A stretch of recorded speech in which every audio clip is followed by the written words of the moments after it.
Here it is, May 2026, and it already feels like May's flying by. Time is flying by, you know. I'm not sure if it's an age thing. Maybe it's just me. I'm not sure. I do hear other people mentioning that it appears that time is flying by faster. I'm not sure what that is, but it does seem that way. Who's going to run for president in 2028?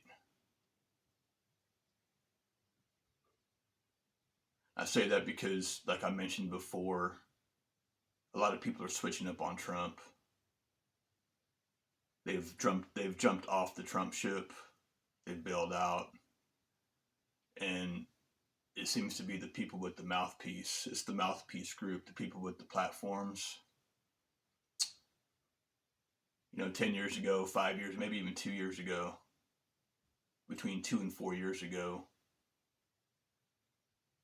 they were using their platforms and they were persuading people to support Trump. And several of those people are now persuading being non-Trump supporters. So how many people have really flipped?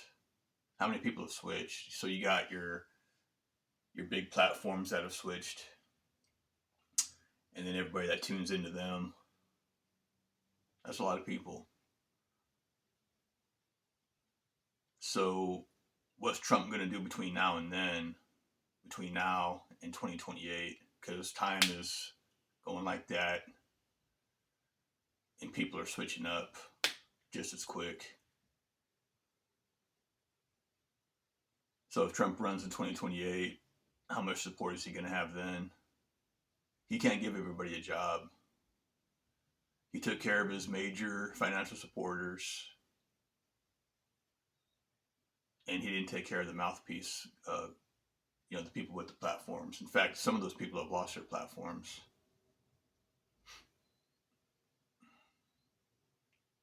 Who's going to run against Trump? I don't think anybody's ready. It's not going to be Newsom. I'd be surprised if Newsom ran. California has a lot of their own problems. In the next 2 years, there's going to be a lot going on in California. Whatever Trump does between now and 2028, he's going to have to do something big, something major. Now, if he wants to focus on overseas for now, that's fine.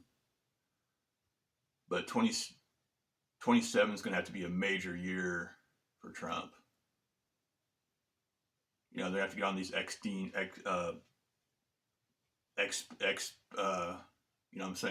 files. They're going to start putting some of them people away. All the fraud that's going on. He's got to start doing something. And his underneath guys, like Vance and all them, they need to start focusing on major projects here in the U.S. Let Trump focus on the wars and the big legal deals. But Vance and them, they need to focus on getting this economy up. Start bringing back some major industry.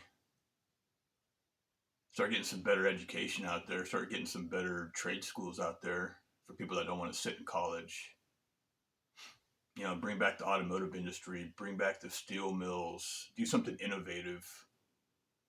Like, GMO lumber.